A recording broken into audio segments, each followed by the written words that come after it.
no warning signs that I'm aware of. And it was a revelation that the White House had no intention of making public. President Bush was told in August that Osama bin Laden might be planning an attack involving the hijacking. Could have predicted. Nobody in our government, at least.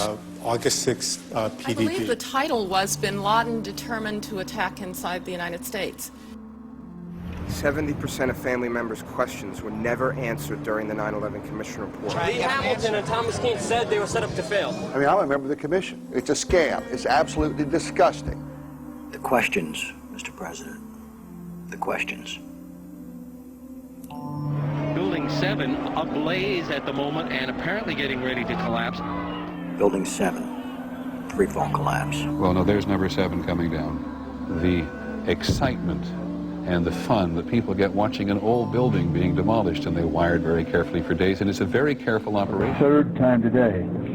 It's reminiscent of those pictures we've all seen too much on television before, when a building was deliberately destroyed by well-placed dynamite to knock it down. The smartest thing to do is pull it. And they made that decision to pull, and then we watched the building collapse. Jane, what more can you tell us about the Salomon Brothers building and its collapse? Well, only really what you already know. Details are very, very sketchy. We are getting information now that one of the other buildings, Building 7 in the World Trade Center complex, is on fire and has either collapsed or is collapsing. The Pentagon. Vanishing airplane. From my close-up inspection, there's no evidence of a plane having crashed anywhere near the Pentagon. The only site is the actual site of the building that's crashed in, and as I said, the only pieces left that you can see are small enough that you could pick up in your hand. There are no large tail sections, wing sections, a fuselage, nothing like that anywhere around, which would indicate that the entire plane crashed into the side of the Pentagon. Firefighters and police describing explosions. A lot of them. The secondary explosion. We've got numerous people covered with dust from the secondary explosion. Just floor by floor instead of popping out. It was if they had detonated. Yeah, detonated. They were planned to take down a building. Boom, boom, boom, boom, boom, boom, boom. Looks sort of like the building just demolished. Even if there was no secondary explosives in the building. Kind of like gunfire. You know, bang, bang, bang, bang, bang. And then all of a sudden, 3 big explosions. Do you know if it was an explosion or if it was a building collapse?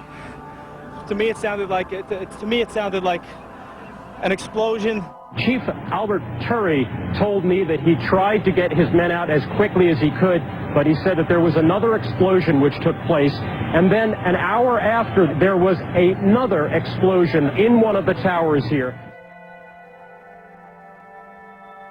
Sibel Edmonds, FBI translator, breaking her gag order.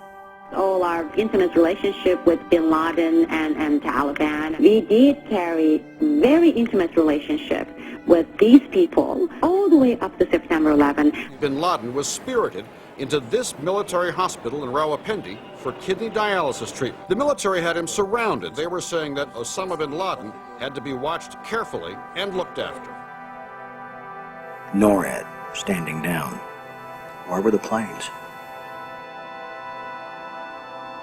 On now to one of the eeriest moments amid the carnage of 9/11. A mysterious plane was seen flying right over the president's residence. The E-4Bs over New York and Washington, otherwise known as the Doomsday Planes. It has never been officially explained.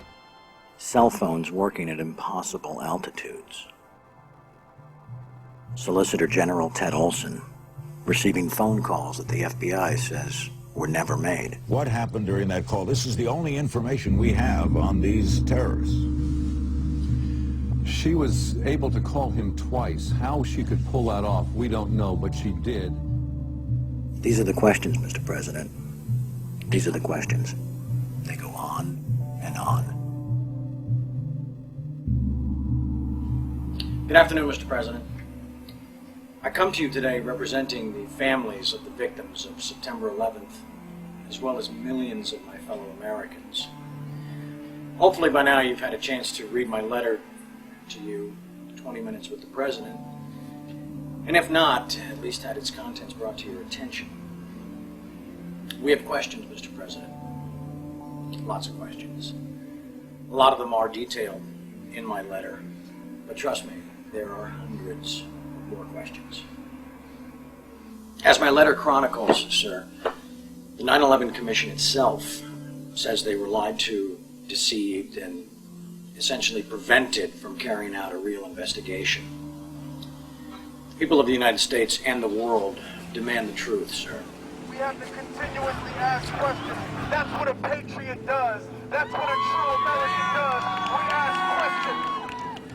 You, sir, have the power as well as the responsibility to initiate a truly independent congressional investigation into the events of 9/11 as well as its aftermath. We want our country back, Mr. President.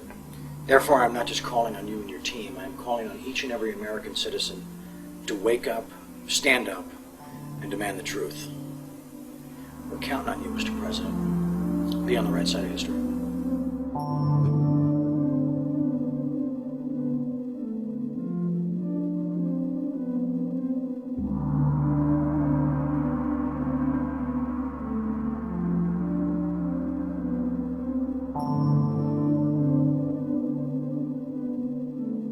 Are you now saying that they weren't asking to block an investigation? An investigation must not interfere with the ongoing efforts to prevent the next attack.